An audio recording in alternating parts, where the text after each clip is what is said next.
देखिए कोई ये प्रश्नवाली शायद ही कोई लड़का ऐसा हो जिसे ये प्रश्नवाली सरल है। आप पे से भी इसके 2-3 सवाल कर लो, जो लगता है आधी घंटे हमने पूरी कर दी।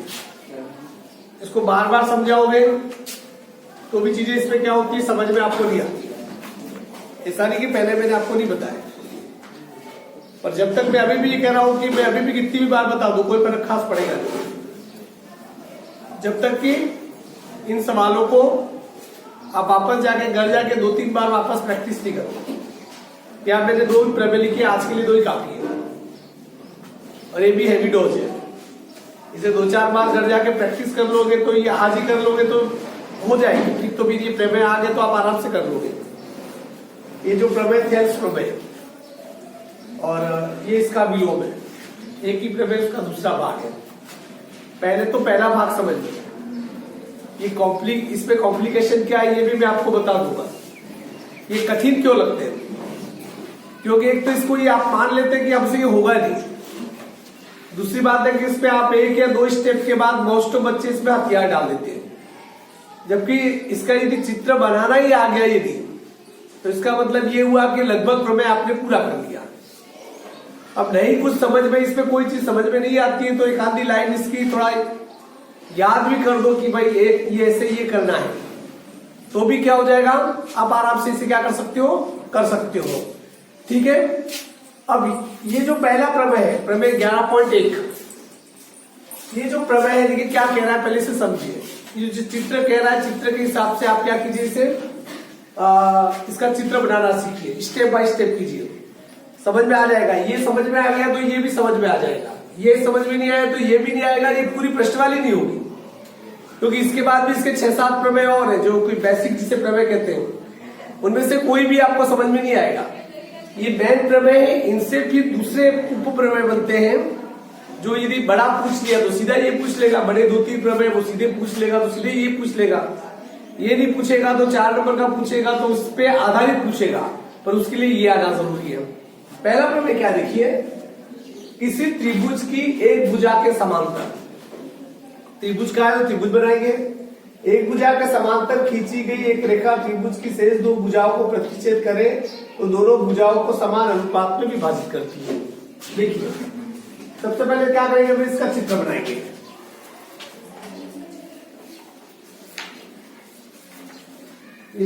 जो समझने वाली चीज है इसमें वो क्या, आपका ये चित्र है। चित्र कैसे बनाएंगे, चित्र आप बना के नहीं देगा।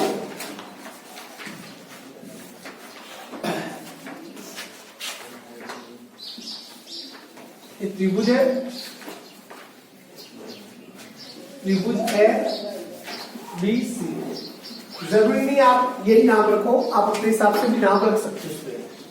त्रिभुज ABC किसी त्रिभुज की एक भुजा के समांतर खींची गई रेखा त्रिभुज की शेष 2 भुजाओं को प्रतिच्छेद करे। किसी त्रिभुज कि एक भुजा के समांतर खींची गई रेखा त्रिभुज की शेष 2 भुजाओं को प्रतिच्छेद करे तो दोनों भुजाओं को समान अनुपात में विभाजित करती है। किसी त्रिभुज की एक भुजा के समांतर, जैसे ये त्रिभुज है ठीक है, जैसे इस भुजा के या इस भुजा के या इस भुजा के, किसी भुजा के भी आप ले सकते हो। मैं खड़ा त्रिभुज है, सुविधा रहेगी इसलिए इस भुजा के, इस त्रिभुज में इस भुजा के समांतर, इस भुजा के समांतर लाइन कैसे खींचोगे, ऐसे, इस भुजा के खींचते तो ऐसे और इस भुजा के खींचते तो ऐसे, कैसे भी कभी कर सकते हो ठीक है ना। अब किसी त्रिभुज की एक भुजा के समांतर, जैसे इस भुजा के समांतर की एक भुजा, यहां कोई लाइन खींचते खींची एक रेखा त्रिभुज के शेष 2 भुजा को प्रतिच्छेद करें, इसके समांतर मैंने ये रेखा खींची, ये दोनों क्या है, समांतर है ABC। इसे नाम दे दिया D और इसे नाम दे दिया E। इसके समांतर ये रेखा खींची और ये रेखा इन दोनों भुजाओं को प्रतिच्छेद कर दी, मतलब ये इसके समांतर ये रेखा खींची, वो भुजा AB और भुजा AC दोनों को D और E पर क्या कर दिए, प्रतिच्छेद कर दिए। यहां तक समझ में आ गई बात। करे तो दोनों भुजाओं को समान अनुपात में बांटती है। अब ये भुजा इस त्रिभुज की दोनों भुजाओं को समान अनुपात में बांट रही है, मतलब इस भुजा को ये D इस भाग में बांट रहा है, इस भुजा को ये बिंदु ई इन दोनों भागों में बांट रहा है, तो इसका अनुपात और इसका अनुपात समान होगा। जैसे बाय द वे ये 2 और 4 है, ये 3 और 6 होगी, मतलब इसके बीच में अनुपात 1 और 2 का है, 1 2 का होगा। 3 4 का अनुपात है, 3 4 का अनुपात होगा। ये आपको सिद्ध करना है। सबसे पहले आप करेंगे, इस पे दिया हुआ है, स्टेप बाय स्टेप लेंगे। दिया हुआ है, क्या दे रखा है देखिए, त्रिभुज ABC में भुजा BC पैरेलल DE। BC और DE दोनों क्या है, समांतर है। इतना ही दे रखा है, इसके अलावा कुछ एक्स्ट्रा दे रखा है नहीं। फिर इसमें दूसरा लिखेंगे आप, सिद्ध करना है, सिद्ध करना है, सिद्ध क्या करना है, AD parallel AD upon BD बराबर AE upon EC। AD upon BD और AE अपॉन CE, क्या एक ही बात है, ऐसे लिखो या ऐसे। अर्थात कि ये आपको क्या करना है, सिद्ध करना है। दिया हुआ है और सिद्ध करना, दो चीजें हो गई। फिर उसके बाद इसमें क्या करनी पड़ेगी आपको, इसमें आपको रचना करनी पड़ेगी। बस इस पर रचना ही ध्यान रखना है आपको, स्टेप बाय स्टेप बता रहा हूं। रचना करना वो मैं इस पेन से अलग कर रहा हूं। सी को किससे मिलाया, बी से मिलाया। ई को किससे मिलाया, बी से। पहले जो रचना की वो लिख रहा हूं मैं, देखो बी को ई से तथा सी को डी से मिलाया। बात समझ आ गई आप तक। और रचना कर दिए, देखिए आप ई से इस एबी पर लंब डालेंगे। लंब डालेंगे मतलब 90 डिग्री का कोण बनाएंगे, अर्थात कि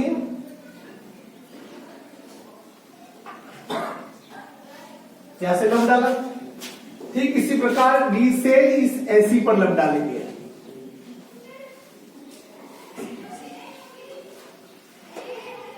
ये डाला, इसके भी नाम दे दो, ABCD E, ABCD E, ABCD E हो गया। F और लिखेंगे क्या, जिसे इसकी रचना करो, देखिए EF लंब खींचा AB पर।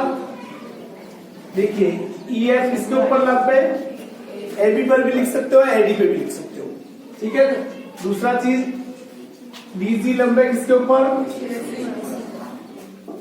AC पर। ये आपने क्या कर दी, रचना। रचना भी समझ में आ गई। इस भुजा को इससे मिलाया, B को E से मिलाया, C को D से मिलाया, EF लंब खींचा AB पर और DG लंब खींचा AC पर। यहां तक क्लियर। अब इसके बाद देखिए उत्पत्ति। यह उत्पत्ति थोड़ा बहुत ही टेढ़ा काम है, कोशिश करो कि समझ में आ जाए, कोशिश करो कि समझ में आ जाए।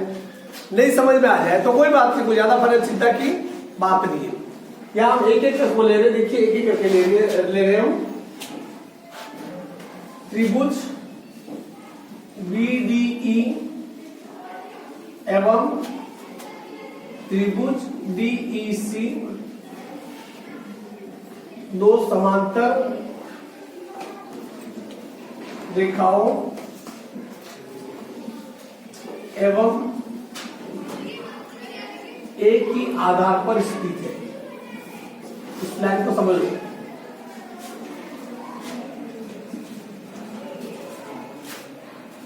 ध्यान दीजिए क्या क्या हो गए। त्रिभुज BDE ये वाला त्रिभुज, दूसरा त्रिभुज DEC ये वाला त्रिभुज। यहां पर देखिए ये दो समांतर रेखा है, ये दोनों त्रिभुज किसमें स्थित है, इन दो समांतर रेखाओं के बीच में स्थित है। दोनों समांतर रेखाओं के बीच में ये त्रिभुज और ये त्रिभुज दोनों स्थित है। प्लस इनका आधार भी एक है, आधार भी एक है। इसका मतलब आपने छोटी क्लासों में पढ़ा था दो समांतर रेखाओं के बीच में एक ही आधार पे स्थित दोनों त्रिभुजों का क्षेत्रफल समान होता है। इसका मतलब अतः एरिया ऑफ त्रिभुज बीडीई समान है एरिया ऑफ त्रिभुज डीईसी। यहां तक चीजें बिल्कुल समझ में आ गई, अर्थात कि इस त्रिभुज का और इस त्रिभुज का क्षेत्रफल क्या है, समान है।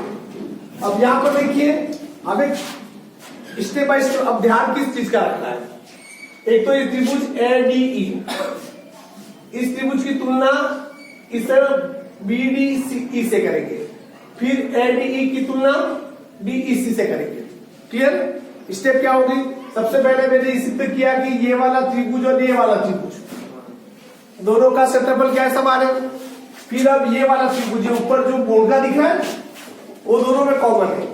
इस त्रिभुज को और इस त्रिभुज को लेंगे, फिर इस त्रिभुज को और इस त्रिभुज को लेंगे। इतना क्रम याद रख दो, आपका काम क्या हो जाएगा, आसान हो जाएगा। यहां पर देखिए त्रिभुज एडीई का क्षेत्रफल, त्रिभुज एडी का क्षेत्रफल क्या होता है, 1/2 आधार इंटू ऊंचाई। ठीक है, एडी का क्षेत्रफल क्या सीधा भी कर सकता हूं मैं, अपॉन एडीई का क्षेत्रफल। इसी प्रकार त्रिभुज बीडीई का क्षेत्रफल, इसका सूत्र भी क्या होगा, 1/2 आधार इंटू। बात समझ में आ गई? एडीई का क्षेत्रफल और ये बीडीई का क्षेत्रफल। यहां पर ध्यान दीजिए, क्योंकि एडीई और बीडीई एक ही आधार पे दोनों हैं, इनका एक उभयनिष्ठ क्या है, ये शीर्ष है। और देखिए इस त्रिभुज की ऊंचाई, एडी की ऊंचाई कितनी है, एफ है, इसलिए इस त्रिभुज बीडी की भी ऊंचाई क्या मानी जाएगी, एफ मानी जाएगी। मतलब आपको ये ध्यान रखना है कि जब इसके और इसके बीच में तुलना कर रहे हैं तो ये वाला लंब है वो उसकी ऊंचाई है, इसके और इसके बीच में तुलना करेंगे तो ये वाला लंब दोनों त्रिभुजों की ऊंचाई है। या तो रट्टा मार के याद कर दो, या क्यों है इसके पीछे कारण बता रहा हूं कि ये त्रिभुज और ये त्रिभुज ये दोनों एक ही आधार पर स्थित है, प्लस डी इस त्रिभुज का भी शीर्ष है और ये डी इस त्रिभुज का भी शीर्ष है, इसलिए उनकी कॉमन ऊंचाई क्या मानी जाएगी, एफ मानी जाएगी या एफ ही मानी जाएगी, एक ही बात है। तो इसको मैं लिख रहा हूं 1/2 से 1/2 क्या हो जाएगा, कट जाएगा। एरिया ऑफ त्रिभुज एडीई अपॉन एरिया ऑफ त्रिभुज बीडीई बराबर 1/2 से 1/2 कट गया। एडी का आधार, एडी का आधार लिखिए, देखो क्या माना इसका, देखो लंब कहां पर स्थित है, यहां पर, तो इसका आधार क्या माना हमने, एडी। क्या माना, एडी। और ये इसकी क्या है, ऊंचाई, एडी इंटू एफ इन। ठीक है, इसी प्रकार एड इस बीडीई इसका आधार क्या है,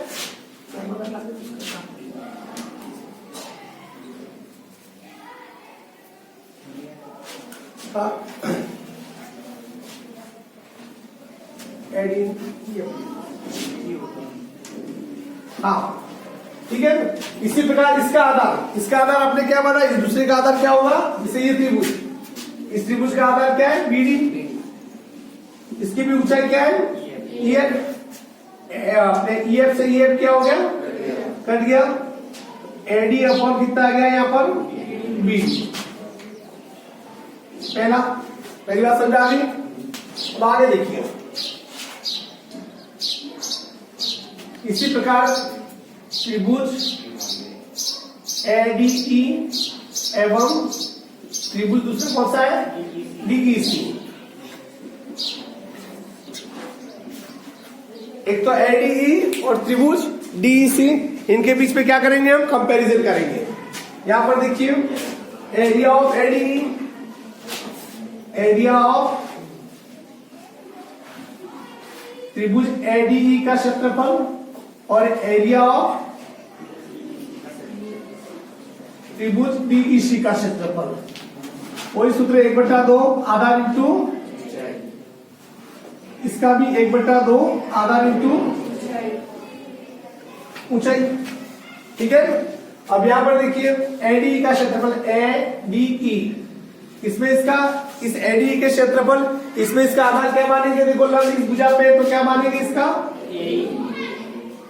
त्रिभुज ADE बराबर 1/2 से 1/2 कट गया, क्या हो गया AE इंटू इसकी ऊंचाई BG अपॉन DG क्या है DG। अब ये DE इसका आधा क्या माना हमने EC इंटू इसकी ऊंचाई क्या मानेंगे BG। इससे ये क्या हो गया कर दिया एरिया ऑफ त्रिभुज ADE अपॉन एरिया ऑफ त्रिभुज ADE और DEC।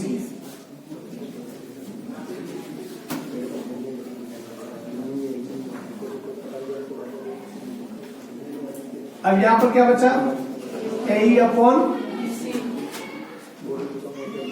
दूसरा, ध्यान दीजिए यहां पर क्या है AD अपॉन BDE, यहां क्या है AD अपॉन DEC, यहां पर BDE है, यहां पर क्या है DEC है।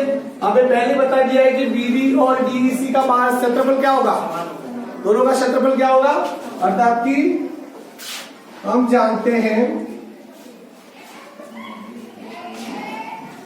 एरिया ऑफ BDE बराबर एरिया ऑफ DEC के बराबर है। तो इसका मतलब ये और इसको क्या कर सकते हैं हम, इसका मतलब कि ये मान इनको लिख सकते हैं पर, अर्थात कि इसका मान क्या है, अतः AD अपॉन BD बराबर AE अपॉन EC। देखिए AD upon BD, AD upon ये BD, AE अपॉन EC, हमें यही सिद्ध करना था, तो ये आ गया हैंड्स प्रूफ। इसे ध्यान से देखिए समझिए, कोई स्टेप समझ में नहीं आई हो तो एक बार पढ़ लीजिए, इसे पढ़ने के बाद बिना बोर्ड की तरफ देखे हुए एक बार अपनी कॉपी पे फ्लो में देख कीजिए, चित्र बनाने सहित आपसे होता है या नहीं होता है। फिर दूसरा बताऊंगा। हाँ, पहला जो प्रमेय दे रखा था इसका उल्टा, जस्ट अपोजिट। क्या कह रहा है देखिए, पहले सवाल में क्या था, कोई भुजा किसी त्रिभुज में एक भुजा के समांतर दूसरी भुजा खींची जाए, वो दोनों भुजाओं को प्रतिच्छेद करे तो दोनों भुजाओं को समान अनुपात में बांटती, ये पहला प्रमेय था। अब क्या कह रहा है देखिए, यदि एक रेखा किसी त्रिभुज की दो भुजाओं को समान अनुपात में विभाजित करे, चित्र पहले बना रहा हूं देखिए, ये त्रिभुज है A, B और C। क्या कह रहा है देखिए, कोई रेखा किसी त्रिभुज की दो भुजाओं को समान अनुपात में विभाजित करे। मान लो ये रेखा है, ये रेखा ठीक है, रेखा का नाम दे दिया ABCD और ये E। ये जो DE रेखा है, ये रेखा इसको समान अनुपात में क्या कर रही है, बांट रही है। सबसे पहले क्या है, इसमें दिया हुआ है त्रिभुज ABC में AD अपॉन BD बराबर AE अपॉन EC, एक गुणा दे, अर्थात कि इस त्रिभुज में पहले दे रखा है कि ये अनुपात और ये अनुपात, तो इसका अनुपात समान है। ठीक है, सिद्ध क्या करना है, सिद्ध करना है सिद्ध ये करना है कि क्या त्रिभुज, क्या जो भुजा DE है, क्या DE पैरेलल BC है, क्या ये भुजा और ये भुजा समांतर है। पहले दे रखा था कि ये भुजा और ये भुजा समांतर है, तो क्या ये समान भागों में बांटते, ये ज्ञात करना था। इस बार ये कह रहा है कि दोनों समान भागों में बटे हुए हैं, तो क्या ये भुजा इसके समांतर है, ये आपको क्या करना है, सिद्ध करना है। विलोम वाले सवाल में जब भी कोई भी प्रमेय में जब विलोम वाला सवाल हो तो हमें संभावनाओं को लेके चलना पड़ता है। ठीक है, जैसे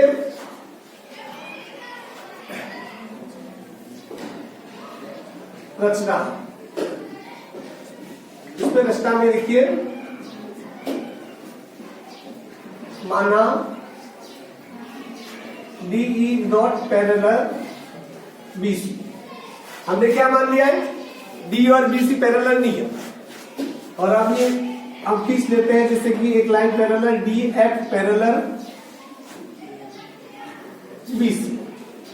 हम ये मान लेते कि ये पैरेलल नहीं है, हमने ये मान लिया कि ये पैरेलल लाइन है, जो कि हम रचना से करते हैं। क्या मान लिया थोड़ी देर के लिए? पैरेलल है। ये पहली चीज तो दे रखी है इसने, हमने क्या मान लिया? ये पैरेलल लाइन है। ये और ये पैरेलल लाइन ही हमने मान लिया, समांतर रेखा ही मान लिया। क्योंकि ये दोनों समांतर रेखा है तो हम उत्पत्ति में देखिए क्या होगा कि इस पे कौन सा रूल लागू होगा? थेल्स प्रमेय। अर्थात कि ये भुजा और ये भुजा पैरेलल है तो इसका थेल्स प्रमेय क्या लागू होगा?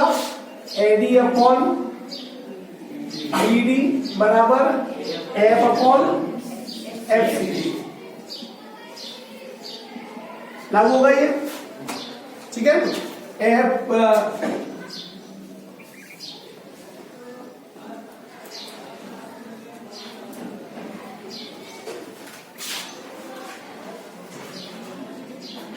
हाँ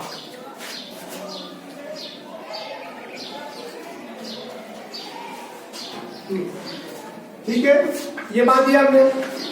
क्योंकि ये हमने हम ये मानते हैं कि ये पैरेलल नहीं है, हम ये मानते हैं कि ये पैरेलल है। ठीक है, तो इसका मतलब कि F अपॉन FC। अब 1 एवं 2 से AD अपॉन BD का मान यहाँ पर ये है, या AD अपॉन BD का मान यहाँ पर ये है। इन दोनों में कॉमन क्या है? ये कॉमन है। इसका मतलब ये मान और ये मान क्या हुआ? समान हुआ। इसको लिख सकते हैं AE पैरेलल अपॉन PC बराबर F अपॉन FC। ठीक है, अब क्या करेंगे? दोनों पक्षों में ये स्टेप ध्यान रख लिए, दोनों पक्षों में एक जोड़ने पर, कितना जोड़ने पर? एक जोड़ने पर AE अपॉन EC, इस पर कितना जोड़ा? एक। F अपॉन FC, इस पर कितना जोड़ा? एक। दोनों में लगभग क्या है? EC, इसका भाग इस पे दिया एक, एक का गुणा इससे किया तो AE, इसका भाग इस पे दिया एक, एक का गुणा इसी से किया तो EC बराबर FC और इसका FC, इसका भाग इस पे दिया एक, एक का गुणा इससे किया तो F, इसका भाग इस पे दिया FC, FC का गुणा इससे किया तो FC। यहां तक बात समझ आ गई? अब देखिए आगे AE plus EC, AE plus EC। ठीक है, लिख सकते हैं AC अपॉन EC बराबर AF प्लस FC। AF और FC, इसको भी क्या लिख सकते हैं? AC upon FC। समझ आ गई? ये दोनों AC से AC क्या हो जाएगा? कट जाएगा। या क्या रहा? 1/EC बराबर 1/FC। इसका मतलब ये हुआ कि यार ये बता रहा है कि अतः EC बराबर FC। क्या कह रहा है ये? EC बराबर FC। EC का है ये EC और ये FC। क्या ये दोनों भुजाएं बराबर हो सकती है? नहीं हो सकती है। देखो इस पर लिखा है EC तो ये है और FC ये है। क्या ये दोनों बराबर हो सकती है? ये बराबर नहीं हो सकती है। EC एवं FC तब तक बराबर नहीं हो सकती जब तक BF BC को क्या शब्द है तो संपाती न करे। संपाती, ये शब्द याद रखना। अर्थात कि ये FC और EF तब तक बराबर नहीं हो सकता है जब तक कि ये जो भुजा DEF है जो हमने खींची है वो भुजा किसको संपाती न करे, अर्थात कि ये यहां से खड़ी होकर इसके ऊपर नहीं आ जाए। अर्थात कि जब तक डीए भुजा डीई को संपाती नहीं करे तब तक एफसी और ईसी बराबर नहीं हो सकते हैं। अतः तब आप लिख सकते हो अतः डीई पैरेलल बीसी, ये इसको संपाती कर देगा, जिसका मतलब ये भुजा दोनों क्या हो गई समांतर। अतः डीई पैरेलल बीसी, और अभी क्या कर रहा था, यही सिद्ध कर रहा था। आज के लिए आपकी यही खुराक है। और देखो मैं अभी भी बता रहा हूं, सीधा 6 नंबर का ठोकेगा सवाल, इन दोनों में से एक सीधा 6 नंबर। पहले कह रहा हूं, ये एक में से दोनों में से कोई एक सवाल सीधा 6 नंबर का पूछ लेगा, पर आपको नहीं आएगा। हाँ, पर जो बच्चे आज जाकर पहले प्रमेय को और दूसरे प्रमेय को, भले इस वीडियो को बार बार देख लेना, कई बार क्या होता है एक बार में समझ में आएगा। इस वीडियो को आपके पास ऑप्शन है, मैंने आपके लिए एक लाइब्रेरी बना रहा हूं, उसमें है कि जाके कभी भी कोई भी सवाल देख सकते हो। आपके मोस्ट ऑफ जो 100% जो बोर्ड का पेपर बनने वाला है, समझ लीजिए कि मेरे वीडियो के बाहर एक भी क्वेश्चन नहीं है। एक भी सवाल आ जाए तुम उठा के बता देना सर ये आपके वीडियो में नहीं है, तब मैं आ जाऊंगा। मतलब कि पूरा का पूरा इस वीडियो में 5-50 वीडियो जो भी मैथ्स के होंगे, पूरा का पूरा आपका बोर्ड का पेपर उसके अंदर है। इन दो जो क्वेश्चन जो प्रमेय बताए गए हैं, पहले वाले प्रमेय को भी और दूसरे वाले प्रमेय को बिना दिखाने की फ्लो में 2-3 बार लिख देना। कैसे, जैसे घर पे जाओगे 3 बजे कि चलो पहले दोनों प्रमेय को बिना दिखाने की करो, आपको आ रहे, हाँ ठीक है डन आ गए, ठीक है। रात की 9 या 10 बजे सब सोने के पहले एक बार वापस उसे अपने बिना दिखाने कर दीजिए, अभी भी मुझे आ गए, इसका मतलब काफी कुछ याद है। सो जाओ, सुबह जब भी उठो स्कूल आने के पहले एक बार वापस उसे अपनी कॉपी में कर देना, और तब भी आपको आ गए। मतलब मेरे पढ़ाने से और आपके अंतिम बार इस क्वेश्चन को करने के बीच में 24 घंटे के गैप के बाद भी आप इसे यदि वैसा वैसा हमको लिख देते हैं, इसका मतलब ये प्रमेय दोनों आपको आ गए, फिर कभी इसकी रिविजन करने की जरूरत नहीं है। Is it clear? मैं अभी भी कह रहा हूं 6 नंबर का ये आया हुआ है सवाल, ध्यान रखना।